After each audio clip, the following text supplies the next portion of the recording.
pas fini. On a vu Jésus-Christ. On a vu maintenant quel était le rapport avec moi. Et quelles étaient les étapes avec Jésus-Christ que l'on devait avoir. Il y a une dernière chose dans Genèse 1 qui est très très très cachée. Il faut beaucoup fouiller pour voir ça. Vous savez que Genèse 1 nous révèle aussi qui est la dernière. Vous savez que ça nous révèle l'Odyssée, Genèse 1.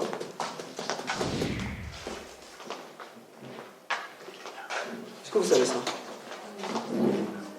Et on va justement, on va parler des tout ça va être très rapide. Quand l'Église a été suscitée, pendant quelle période? Quelle période a précédé plutôt la création du mouvement de l'Église du 7e jour? Oui, mais avant même le désappointement, avant. Parce que c'est vrai, il y a eu le désappointement. La prophétie. Oui. La prophétie. Laquelle? 2300 soirées matin. Oui.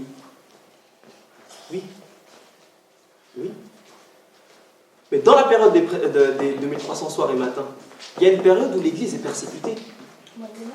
Oui, mais comment on appelle cette période en anglais? Dark Ages. La période noire. C'est de là qu'est née les racines du protestantisme lorsqu'ils ont fui et qu'ils ont commencé à aller aux États-Unis. Exactement. Et après, tout s'est enchaîné. Là. C'est bien avant. Mais ça, après, ça a été repris par Luther. Et après, toutes les étapes de la réforme. Mais l'église adventiste du 7e jour, qui je crois est la dernière église, a été suscitée dans une période noire. Et ensuite, il y a une autre période noire de l'histoire. Tu l'as dit tout à l'heure, le grand désappointement. Le grand désappointement. Et on va rester d'abord sur la phase historique. Dark Ages, période noire, ténèbres sur la surface de la terre. Ok? Mais de ce chaos-là, il y a une idée de tout ça. L'Église en 1860, si je ne me trompe pas, est née officiellement.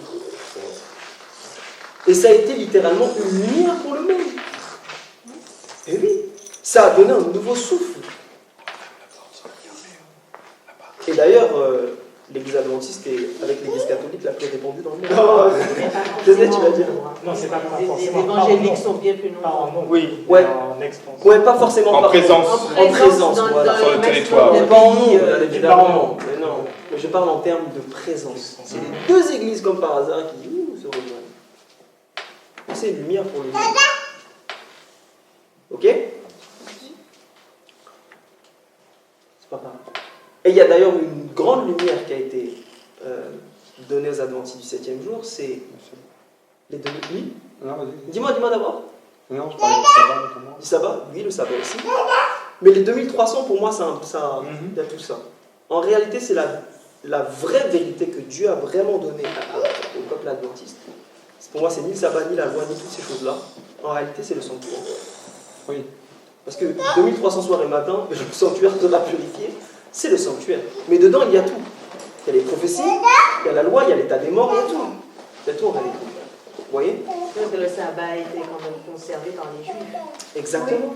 Ils l'ont toujours gardé depuis les temps ancestraux. Bien avant.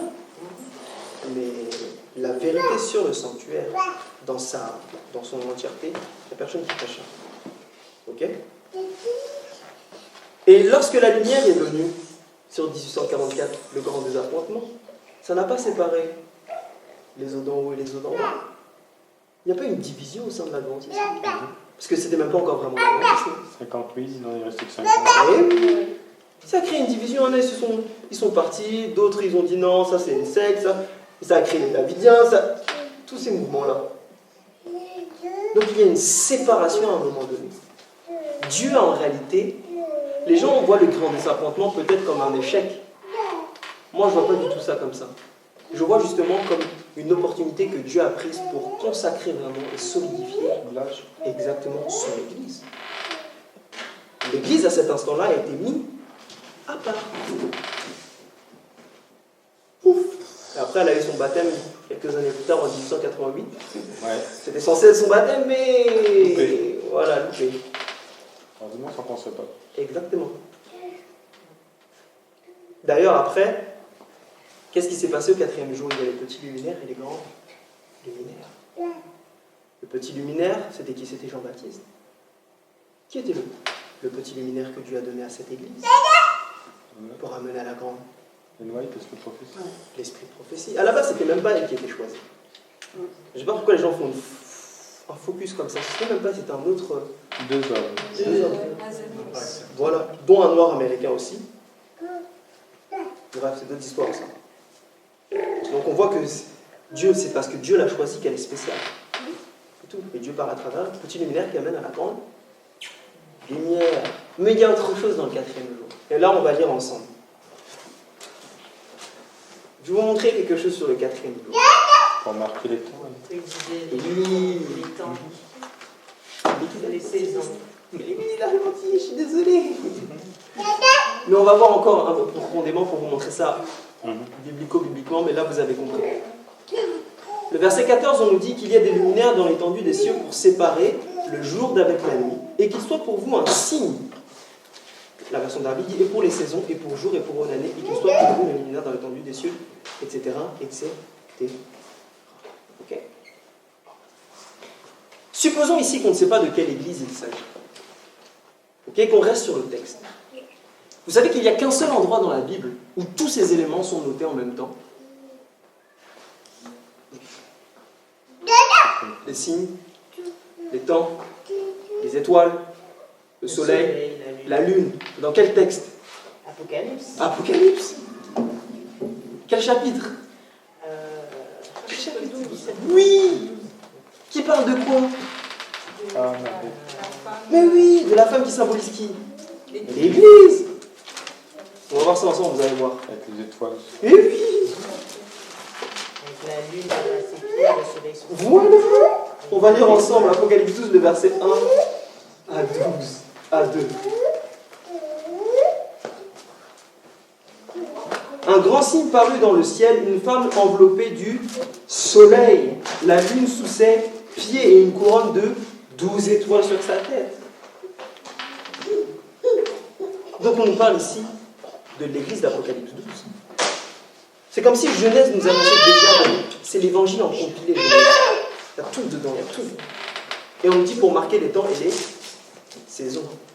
Autrement dit, l'église adventiste aussi a été suscitée comme mouvement prophétique. De la fin des temps. Mais On a été suscité pour marquer les temps, les gars. Quand quelqu'un vient nous parler dehors en évangélique, il doit savoir là que c'est le Yom Kippour. Lui, il ne sait pas que c'est le Yom Kippour. Lui, il pense encore qu'on est au parvis. Il pense qu'il n'y a que le parvis d'ailleurs. Il pense qu'il n'y a que le sacrifice de Jésus-Christ et ça s'arrête là. Mais en réalité, non. Il y a un autre procès. Dieu est en train d'expier là. L'église adventiste a été suscitée pour marquer les temps. Oui. Mais c'est d'autant plus fort que, effectivement, cela est rappelé aussi dans Apocalypse 14 avec le message du premier ange, où il ramène à l'histoire de la création, en appelant tu les vois. hommes à Noé, celui qui a fait les cieux, la terre, Tu vois. la mer et les sources d'eau. Donc ça ramène à Genèse 1, Exactement. et du coup, quand on refait Genèse 1, on refait le parcours Exactement. que tu viens de nous donner. C'est exactement ça. C'est pour ça qu'on pourrait même... C'est le message du premier ange là qu'on est en train de voir. C'est le message de la création. Vous voyez ça? Ok. Et ensuite, le 6e jour, il y a eu quoi? Il y a eu le fait d'être pécheur. Ça c'est... Ouais, ça. Voilà. Adam et Ève. Restauration de l'image de Christ. Et on voit d'ailleurs le but, on voit vraiment le but de l'Église, parce qu'on voit qu'elle devrait être pécheur d'hommes aussi. Donc l'Église, la restauration de l'image de Christ dans son Église, et je ne parle pas de l'institution là, je parle du mouvement, devrait se faire par la mission. Une Église qui n'évangélise pas, c'est une Église qui est morte. On ne peut pas dire qu'on fait partie du peuple de Dieu en évangélise, c'est pas possible. Dieu ne va jamais restaurer son Église, c'est pas possible. Ou alors il va la restaurer, mais on ne sera pas dedans. C'est un problème. On voit toutes les vérités, le sanctuaire. On voit Ellen White. Et il n'y a qu'une seule église qui répond à tous ces critères-là. C'est l'église adventiste. C'est tout. Vous comprenez pourquoi, mes frères et sœurs, c'est très important de ne pas quitter cette église. Avec ses défauts, c'est tout ce que vous voulez. Ça peut être bancal à la mort. Vous pouvez entendre des messages, c'est hérétique. Des positions qui sont hérétiques. Tout ce que vous voulez. Mais il faut rester là, dans cette église-là. Parce que Dieu, à la fin, va restaurer son image dans son église. Quoi qu'il arrive. Vous voyez ça? Donc c'est les étapes ici de la genèse de l'amour.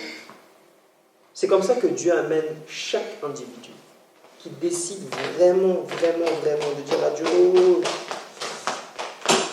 je veux placer ma volonté en tes mains. C'est ça ce qu'il va faire. Pas plus, pas moins, pas. Il n'a pas promis, il n'y a pas de richesse là-dedans. Là, je ne vois pas. Non. Le but là, c'est la restauration du caractère. C'est ça que je veux. Vous comprenez? C'est ça que l'on devrait chercher, mes frères. Et Dieu a commencé sa création. Est-ce qu'il l'a terminée? Oui. Il a commencé le premier jour. Il a terminé en réalité le 7e. Ça, c'est une autre étude. Ok? Donc, est-ce que vous ne pensez pas, mes frères et sœurs, qu'il va terminer cette œuvre-là en nous aussi? Amen. C'est pas vrai? Il va détruire le péché à la fin, quoi qu'il arrive. Mais nous, on pense, mes frères et sœurs, que Dieu ne veut pas nous recréer comme il a recréé cette terre, comme il avait créé cette terre-là au départ.